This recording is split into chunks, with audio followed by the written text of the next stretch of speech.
கர்த்தருக்கே சோத்திரம். இந்த சேனலை தினமும் பார்ப்பதன் மூலம் ஒரு வருடத்தில் பைபிளை படித்து முடிக்கலாம். ஆதியாகமம் அதிகாரம் 33. யாக்கோபு தன் கண்களை ஏறெடுத்து, இதோ ஏசாவும் அவனோடே கூட 400 மனிதரும் வருகிறதைக் கண்டு, பிள்ளைகளை லேயாளிடத்திலும் ராகேலிடத்திலும் 2 பணிவிடைக்காரர்களிடத்திலும் வெவ்வேறாக பிரித்து வைத்து, பணிவிடைக்காரிகளையும் அவர்கள் பிள்ளைகளையும் முதலிலும், லேயாளையும் அவள் பிள்ளைகளையும் இடையிலும், ராகேலையும் யோசேப்பையும் கடையிலும் நிறுத்தி, தான் அவர்களுக்கு முன்னாக நடந்து போய் 7 விசை தரை மட்டும் குனிந்து வணங்கி தன் சகோதரன் கிட்டச் சேர்ந்தான். அப்பொழுது ஏசா எதிர்கொண்டு ஓடி வந்து அவனை தழுவி அவன் கழுத்தை கட்டிக்கொண்டு அவனை முத்தம் செய்தான். இருவரும் அழுதார்கள். அவன் தன் கண்களை ஏறெடுத்து ஸ்திரீகளையும் பிள்ளைகளையும் கண்டு, உன்னோடு இருக்கிற இவர்கள் யார் என்றான். அதற்கு அவன், தேவன் உமது அடியானுக்கு அருளின பிள்ளைகள் என்றான். அப்பொழுது பணிவிடைக்காரிகளும் அவர்கள் பிள்ளைகளும் சேர்ந்து வந்து வணங்கினார்கள். லேயாளும் அவள் பிள்ளைகளும் சேர்ந்து வந்து வணங்கினார்கள். பின்பு யோசேப்பும் ராகேலும் சேர்ந்து வந்து வணங்கினார்கள். அப்பொழுது அவன், எனக்கு எதிர்கொண்டு வந்த அந்த மந்தையெல்லாம் என்னத்துக்கு என்றான். அதற்கு அவன், என் ஆண்டவனுடைய கண்களில் எனக்கு தயவு கிடைக்கிறதற்கு என்றான். அதற்கு ஏசா, என் சகோதரனே, எனக்கு போதுமானது உண்டு, உன்னுடையது உனக்கு இருக்கட்டும் என்றான். அதற்கு யாக்கோபு, அப்படி அல்ல, உம்முடைய கண்களில் எனக்கு தயவு கிடைத்ததே ஆனால் என் வெகுமதியை என் கையில் இருந்து ஏற்றுக்கொள்ளும். நீர் என் மேல் பிரியமானீர். நான் உம்முடைய முகத்தை கண்டது தேவனுடைய முகத்தை கண்டது போல் இருக்கிறது. தேவன் எனக்கு அனுக்கிரகம் செய்திருக்கிறார். வேண்டியதெல்லாம் எனக்கு உண்டு.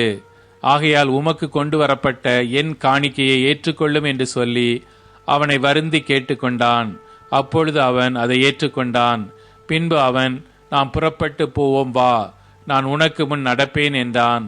அதற்கு அவன், பிள்ளைகள் இளம் பிள்ளைகள் என்றும் கறவையான ஆடு மாடுகள் என்னிடத்தில் இருக்கிறது என்றும் என் ஆண்டவனுக்கு தெரியும். அவைகளை ஒரு நாளாவது துரிதமாய் ஓட்டினால் மந்தை எல்லாம் ஆண்டு போம். என் ஆண்டவனாகிய நீர் உமது அடியானுக்கு முன்னே போம். நான் சேயீருக்கு என் ஆண்டவனிடத்தில் வருமளவும் எனக்கு முன் நடக்கிற மந்தைகளின் கால்நடைக்கும் பிள்ளைகளின் கால்நடைக்கும் தக்கதாக மெதுவாய் அவைகளை நடத்தி கொண்டு வருகிறேன் என்றான். அப்பொழுது ஏசா, என்னிடத்தில் இருக்கிற ஜனங்களில் சிலரை நான் உன்னிடத்தில் நிறுத்திவிட்டு போகட்டுமா என்றான். அதற்கு அவன், அது என்னத்திற்கு? என் ஆண்டவனுடைய கண்களில் எனக்கு தயவு கிடைத்தால் மாத்திரம் போதும் என்றான்.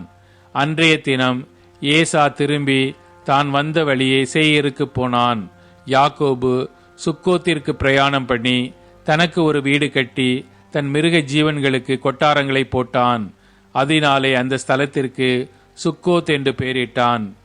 யாக்கோபு பதான் அராமில் இருந்து வந்தபின் கானான் தேசத்தில் இருக்கிற சாலேம் என்னும் சீக்கேமுடைய பட்டணத்திற்கு அருகே சென்று பட்டணத்திற்கு எதிரே கூடாரம் போட்டான். தான் கூடாரம் போட்ட வெளி நிலத்தை சீகேமின் தகப்பனாகிய ஏமோரின் புத்திரர் கையிலே 100 வெள்ளி காசுக்கு கொண்டு அங்கே ஒரு பலிபீடத்தை கட்டி அதற்கு ஏல் எல்லோகே இஸ்ரவேல் என்று பெயரிட்டான்.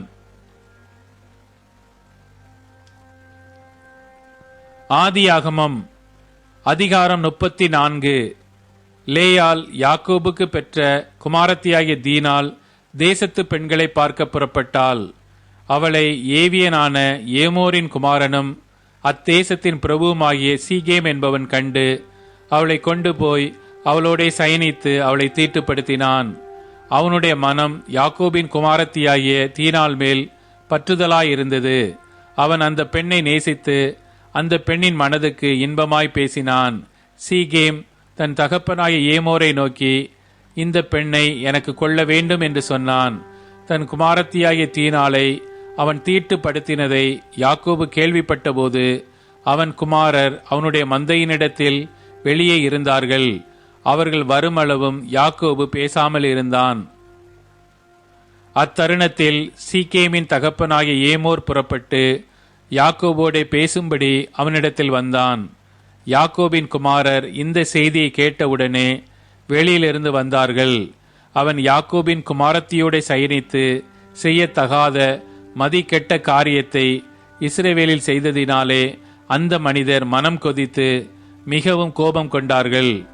ஏமோர் அவர்களோடே பேசி, என் குமாரனாகிய சீகேமின் மனது உங்கள் குமாரத்தின் மேல் பற்றுதலாயிருக்கிறது.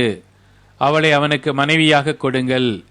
நீங்கள் எங்களோட சம்பந்தம் கலந்து உங்கள் குமாரத்திகளை எங்களுக்கு கொடுத்து எங்கள் குமாரத்திகளை உங்களுக்கு கொண்டு எங்களோட வாசம் பண்ணுங்கள்.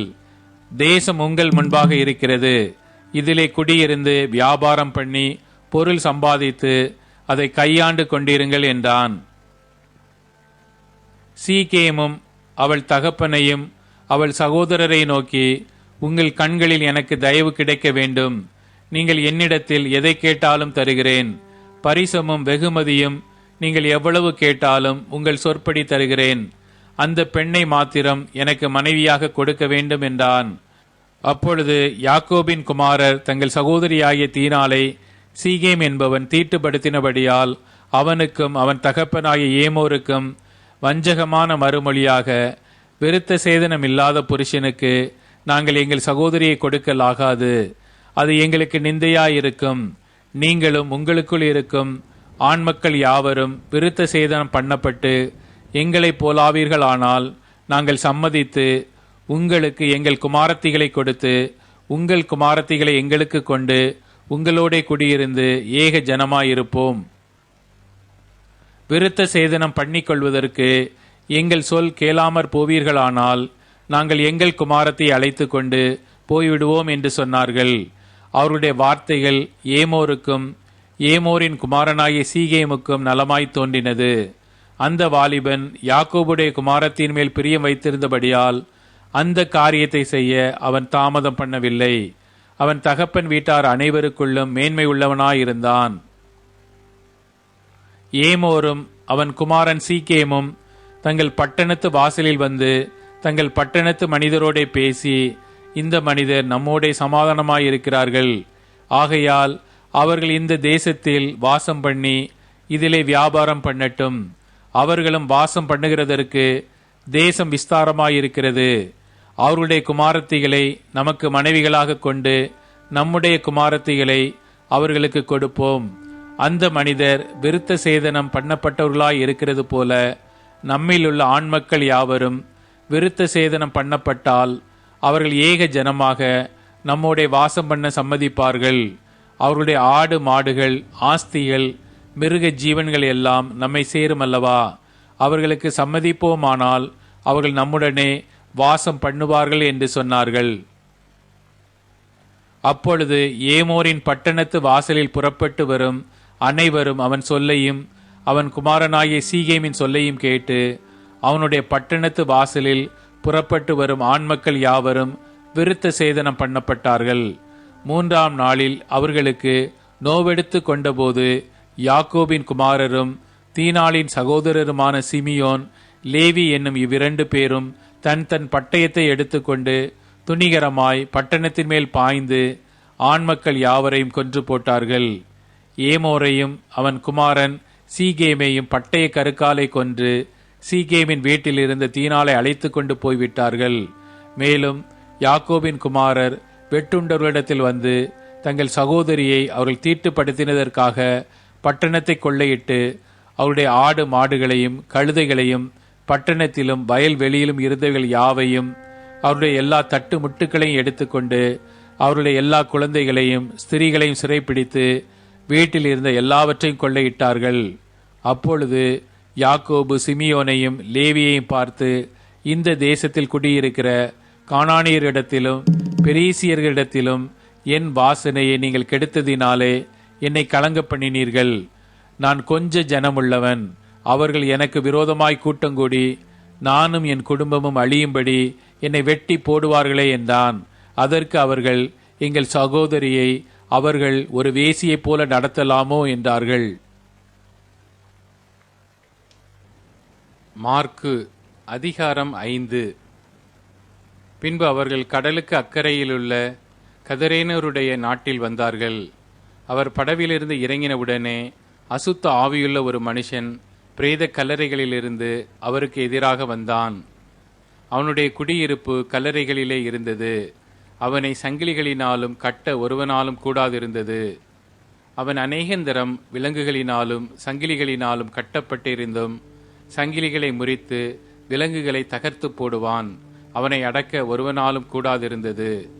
அவன் எப்பொழுதும் இரவும் பகலும் மலைகளிலும் கல்லறைகளிலும் இருந்து கூக்குரலிட்டு கல்லுகளினாலே தன்னை காயப்படுத்திக் கொண்டிருந்தான்.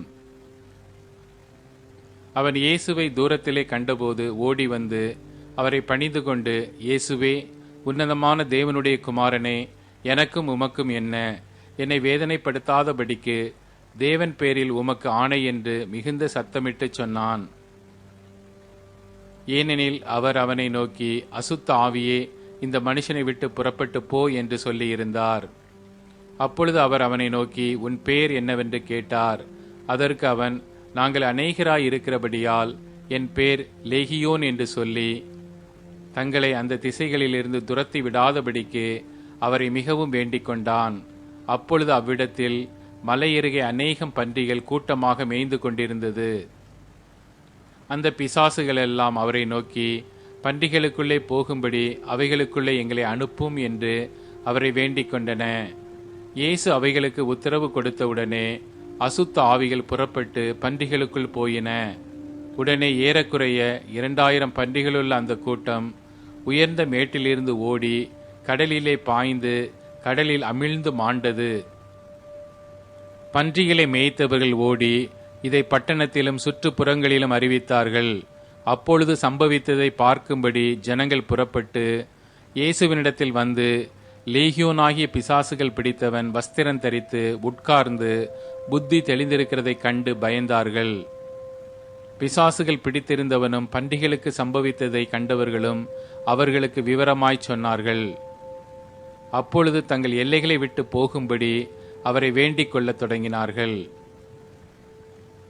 அப்படியே அவர் படவில் ஏறுகிற போது பிசாசு பிடித்திருந்தவன் அவரோட கூட இருக்கும்படி தனக்கு உத்தரவு கொடுக்க அவரை வேண்டிக் கொண்டான்.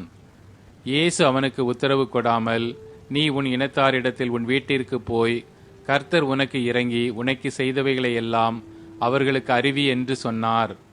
அந்தப்படி அவன் போய் இயேசு தனக்கு செய்தவைகளை எல்லாம் தெக்கேபோலி என்னும் நாட்டில் பிரசித்தம் பண்ண தொடங்கினான். எல்லாரும் ஆச்சரியப்பட்டார்கள். இயேசு படவில் ஏறி மறுபடியும் இக்கரைக்கு வந்து கடலோரத்தில் இருந்தபோது திரளான ஜனங்கள் அவரிடத்தில் கூடி வந்தார்கள். அப்பொழுது ஜெப ஆலய தலைவர்களில் ஒருவனாகிய எவீரு என்பவன் வந்து அவரை கண்டவுடனே அவர் பாதத்தில் விழுந்து, என் குமாரத்தி மரண அவஸ்தைப்படுகிறாள், அவள் ஆரோக்கியம் அடையும்படிக்கு நீர் வந்து அவள் மேல் உமது கைகளை வையும், அப்பொழுது பிழைப்பாள் என்று அவரை மிகவும் வேண்டிக் கொண்டான். அவர் அவனோட கூட போனார்.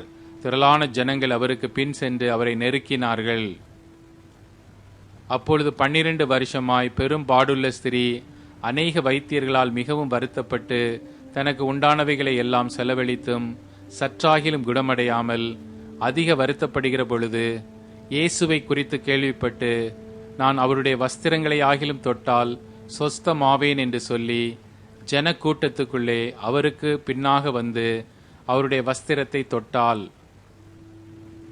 உடனே அவளுடைய உதிரத்தின் ஊறல் நின்று போயிற்று. அந்த வேதனை நீங்கி ஆரோக்கியமடைந்ததை அவள் தன் சரீரத்திலே உணர்ந்தாள். உடனே இயேசு தம்மிலிருந்து வல்லமை புறப்பட்டதை தமக்குள் அறிந்து ஜன கூட்டத்துக்குள்ளே திரும்பி, என் வஸ்திரங்களை தொட்டது யார் என்று கேட்டார். அவருடைய சீஷர்கள் அவரை நோக்கி, திரளான ஜனங்கள் உம்மை நெருக்கிக் கொண்டிருக்கிறதை நீர் கண்டும் என்னை தொட்டது யார் என்று கேட்கிறீரே என்றார்கள். இதை செய்தவளை காணும்படிக்கு அவர் சுற்றிலும் பார்த்தார்.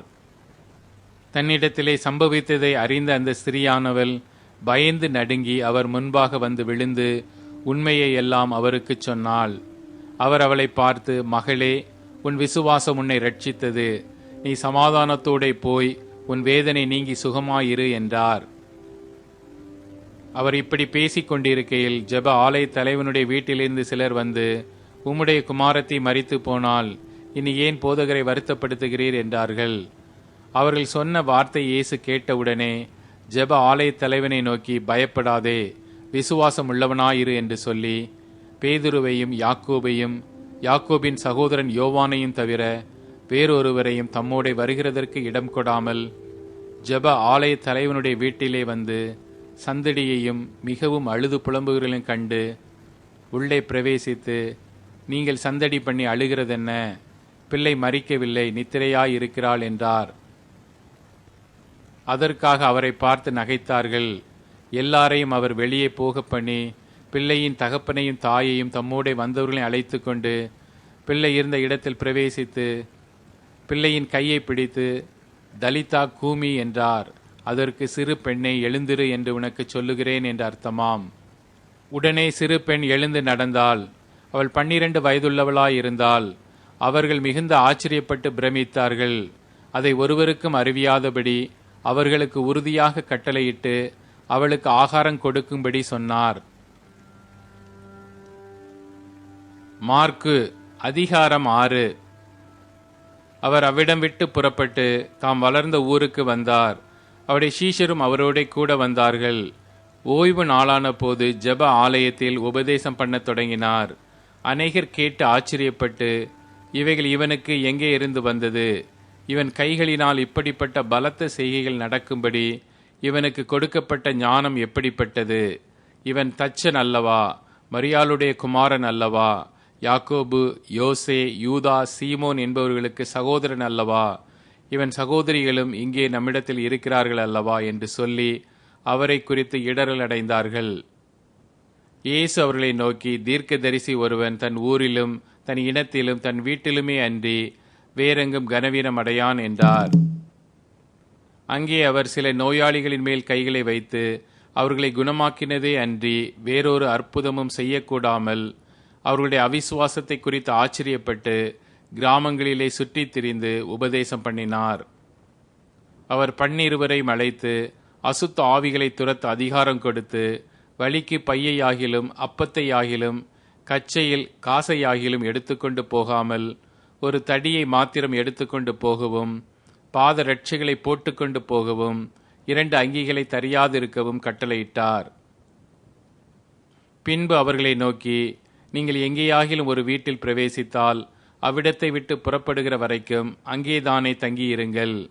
எவர்களாகிலும் உங்களை ஏற்றுக்கொள்ளாமலும் உங்கள் வசனங்களை கேளாமலும் இருந்தால் நீங்கள் அவ்விடம் விட்டு புறப்படும்போது அவர்களுக்கு சாட்சியாக உங்கள் கால்களின் கீழே படிந்த தூசியை உதறி போடுங்கள். நியாய தீர்ப்பு நாளிலே அந்த பட்டணத்திற்கு நேரிடுவதை பார்க்கிலும் சோதோம் கொமாரா பட்டணத்திற்கு நேரிடுவது லகுவா இருக்கும் என்று மெய்யாகவே உங்களுக்கு சொல்லுகிறேன் என்று சொல்லி அவர்களை 2 பேராக அனுப்பினார். அவர்கள் புறப்பட்டு போய் மனம் திரும்புங்கள் என்று பிரசங்கித்து அநேகம் பிசாசுகளை துரத்தி அநேகம் நோயாளிகளை எண்ணெய் பூசி சொஸ்தமாக்கினார்கள். அவருடைய பெயர் பிரசித்தமானபடியினால் ஏரோது ராஜா அவரை குறித்து கேள்விப்பட்டு, யோவான் ஸ்நானன் மரித்தோரிலிருந்து எழுந்தான், ஆகையால் அவனிடத்தில் இந்த பலத்த செய்கைகள் விளங்குகிறது என்றான். சிலர் அவர் எலியா என்றார்கள். வேறு சிலர் அவர் ஒரு தீர்க்கதரிசி அல்லது தீர்க்க தரிசிகளில் ஒருவனைப் போல் இருக்கிறார் என்று சொன்னார்கள். ஏரோது அதை கேட்டபொழுது, அவன் நான் சிரச்சேதம் பண்ணின யோவான்தான், அவன் மரித்தோரிலிருந்து எழுந்தான் என்றான். ஏரோது தன் சகோதரனாகிய பிலிப்புவின் மனைவி ஏரோதியாளை தனக்கு மனைவியாக்கி கொண்டபோது யோவான் ஏரோதை நோக்கி, நீர் உம்முடைய சகோதரன் மனைவியை வைத்துக் கொள்வது நியாயமல்லவென்று சொன்னது நிமித்தம் ஏரோது சேவகரை அனுப்பி யோவானை பிடித்து கட்டி காவலில் வைத்திருந்தான். ஏரோதியாலும் அவனுக்கு சதி நினைத்து அவனை கொன்று போட மனதாயிருந்தாள். ஆகிலும் அவளால் கூடாமற் போயிற்று. அதேனென்றால் யோவான் நீதியும் பரிசுத்தம் உள்ளவன் என்று ஏரோது அறிந்து அவனுக்கு பயந்து அவனை பாதுகாத்து அவன் யோசனையின்படி அநேக காரியங்களை செய்து விருப்பத்தோടെ அவன் சொல்லை கேட்டு வந்தான். பின்பு சமயம் வாய்த்தது. எப்படி என்றால், ஏரோது தன் ஜென்ம நாளிலே தன்னுடைய பிரபுக்களுக்கும் சேனாதிபதிகளுக்கும் கலிலேயா நாட்டின் பிரதான மனுஷருக்கும் ஒரு விருந்தை பண்ணின போது ஏரோதியாளின் குமாரத்தி சபை நடுவே வந்து நடனம் பண்ணி ஏரோதுவையும் அவனோட கூட பந்தி இருந்தவர்களையும் சந்தோஷப்படுத்தினாள். அப்பொழுது ராஜா சிறு பெண்ணை நோக்கி, உனக்கு வேண்டியதை என்னிடத்தில் கேள், அதை உனக்கு தருவேன் என்று சொன்னதுமல்லாமல், நீ என்னிடத்தில் எதை கேட்டாலும் அது என் ராஜ்யத்தில் பாதியானாலும் அதை உனக்கு தருவேன் என்று அவளுக்கு ஆணையும் இட்டான். அப்பொழுது அவள் வெளியே போய் நான் என்ன கேட்க வேண்டும் என்று தாயினிடத்தில் கேட்டாள். அதற்கு அவள், யோவான் ஸ்நானனுடைய தலையை கேள் என்றாள். உடனே அவள் ராஜாவினிடத்தில் சீக்கிரமாய் வந்து, நீர் இப்பொழுதே ஒரு தாலந்தில் யோவான் ஸ்நானனுடைய தலையை எனக்கு தர வேண்டும் என்று கேட்டாள். அப்பொழுது ராஜா மிகுந்த துக்கமடைந்தான். ஆகிலும் ஆணையின் நிமித்தமும் கூட பந்தி இருந்தவர்கள் நிமித்தமும் அவளுக்கு அதை மறுக்க மனதில்லாமல் உடனே அவனுடைய தலையை கொண்டு வரும்படி சேவகனுக்கு கட்டளையிட்டு அனுப்பினான். அந்தப்படி அவன் போய் காவற்கூடத்திலே அவனை சிறைச்சேதம் பண்ணி அவன் தலையை ஒரு தாளத்திலே கொண்டு வந்து அதை அந்த சிறு பெண்ணுக்கு கொடுத்தான். அந்த சிறு பெண் அதை தன் தாயினிடத்தில் கொடுத்தாள். அவனுடைய சீஷர்கள் அதை கேள்விப்பட்டு வந்து அவன் உடலை எடுத்து ஒரு கல்லறையில் வைத்தார்கள். அப்பொழுது அப்போஸ்தலர் இயேசுவினிடத்தில் கூடி வந்து தாங்கள் செய்தவைகள் உபதேசித்தவைகள் யாவையும் அவருக்கு அறிவித்தார்கள். அவர் அவர்களை நோக்கி, வனாந்தரமான ஓரிடத்தில் தனித்து சற்றை இளைப்பாறும்படி போவோம் வாருங்கள் என்றார். ஏனெனில் வருகிறவர்களும் போகிறவர்களும் அநேகராயிருந்தபடினால் போஜனம் பண்ணுகிறதற்கும் அவர்களுக்கு சமயமில்லாதிருந்தது. அப்படி அவர்கள் தனிமையாய் ஒரு படவில் ஏறி வனாந்தரமான ஒரு இடத்திற்கு போனார்கள். அவர்கள் புறப்பட்டு போகிறதை ஜனங்கள் கண்டார்கள். அவரை அறிந்த அநேகர் சகல பட்டணங்களிலும் இருந்து கால்நடையாய் அவ்விடத்திற்கு ஓடி அவர்களுக்கு முன்னே அங்கே சேர்ந்து அவரிடத்தில் கூடி வந்தார்கள். இயேசு கரையில் வந்து அநேக ஜனங்களைக் கண்டு அவர்கள் மேய்ப்பன் இல்லாத ஆடுகளைப் போல் இருந்தபடியால் அவர்கள் மேல் மனதுருகி அநேக காரியங்களை அவர்களுக்கு உபதேசிக்க தொடங்கினார். வெகு நேரம் சென்ற பின்பு அவருடைய சீஷர்கள் அவரிடத்தில் வந்து, இது வனாந்தரமான இடம், வெகு நேரமாயிற்று, புசிக்கிறதற்கும் இவரிடத்தில் ஒன்றுமில்லை. ஆகையால் இவர்கள் சுற்றி இருக்கிற கிராமங்களுக்கும் ஊர்களுக்கும் போய் தங்களுக்காக அப்பங்களை வாங்கிக் கொள்ளும்படி இவர்களை அனுப்பிவிட வேண்டும் என்றார்கள். அவர் அவர்களை நோக்கி, நீங்களே அவர்களுக்கு போஜனம் கொடுங்கள் என்றார். அதற்கு அவர்கள், நாங்கள் போய் 200 பணத்துக்கு அப்பங்களை வாங்கி இவர்களுக்கு புசிக்கும்படி கொடுக்க கூடுமோ என்றார்கள். அதற்கு அவர், உங்களிடத்தில் எத்தனை அப்பங்கள் உண்டு, போய் பாருங்கள் என்றார். அவர்கள் பார்த்து வந்து 5 அப்பங்களும் 2 மீன்களும் உண்டு என்றார்கள். அப்பொழுது எல்லாரையும் பசும் புல்லின் மேல் பந்தி பந்தியாக உட்கார வைக்கும்படி அவர்களுக்கு கட்டளையிட்டார். அப்படியே வரிசை வரிசையாய் 100 பேராகவும் 50 பேராகவும் உட்கார்ந்தார்கள். அவர் அந்த 5 அப்பங்களையும் அந்த 2 மீன்களையும் எடுத்து வானத்தை அண்ணாந்து பார்த்து ஆசீர்வதித்து அப்பங்களை பிட்டு அவர்களுக்கு பரிமாறும்படி தம்முடைய சீஷர்களிடத்தில் கொடுத்தார். அப்படியே 2 மீன்களையும் எல்லாருக்கும் பங்கிட்டார். எல்லாரும் சாப்பிட்டு திருப்தி அடைந்தார்கள். மேலும் அப்பங்களிலும் மீன்களிலும் மீதியான துணிக்கைகளை 12 கூடை நிறைய எடுத்தார்கள். அப்பம் சாப்பிட்ட புருஷர் ஏறக்குறைய 5000 பேராயிருந்தார்கள். அவர் ஜனங்களை அனுப்பி விடுகையில் தம்முடைய சீஷர்கள் படவில் ஏறி அக்கரையில் பெத்சாயிதாவுக்கு எதிராக தமக்கு முன்னே போகும்படி அவர்களை துரிதப்படுத்தினார். அவர் ஜனங்களை அனுப்பிவிட்ட பின்பு ஜெபம் பண்ணும்படி ஒரு மலையின் மேல் ஏறினார். சாயங்காலம் ஆனபோது படவு நடுக்கடலில் இருந்தது. அவரோ கரையிலே தனிமையாயிருந்தார். அப்பொழுது காற்று அவர்களுக்கு எதிராயிருந்தபடியினால் அவர்கள் தண்டு வலிக்கிறதில் வருத்தப்படுகிறதை அவர் கண்டு ராத்திரியிலே 4ஆம் ஜாமத்தில் கடலின் மேல் நடந்து அவரிடத்தில் வந்து அவர்களை கடந்து போகிறவர் போல் காணப்பட்டார். அவர் கடலின் மேல் நடக்கிறதை சீஷர்கள் கண்டு ஆவேசம் என்று எண்ணி சத்தமிட்டு அலறினார்கள். அவர்கள் எல்லாரும் அவரை கண்டு கலக்கமடைந்தார்கள். உடனே அவர் அவர்களோடே பேசி, திடன் கொள்ளுங்கள், நான் தான், பயப்படாதீர்கள் என்று சொல்லி அவர்கள் இருந்த படவில் ஏறினார். அப்பொழுது காற்று அமர்ந்தது. அதனால் அவர்கள் தங்களுக்குள்ளே மிகவும் பிரமித்து ஆச்சரியப்பட்டார்கள். அவருடைய இருதயம் கடினமாயிருந்தபடியினால் அப்பங்களை குறித்து அவர்கள் உணராமற் போனார்கள். அவர்கள் கடலை கடந்து கனசரேத் என்னும் நாட்டிற்கு வந்து கரை பிடித்தார்கள்.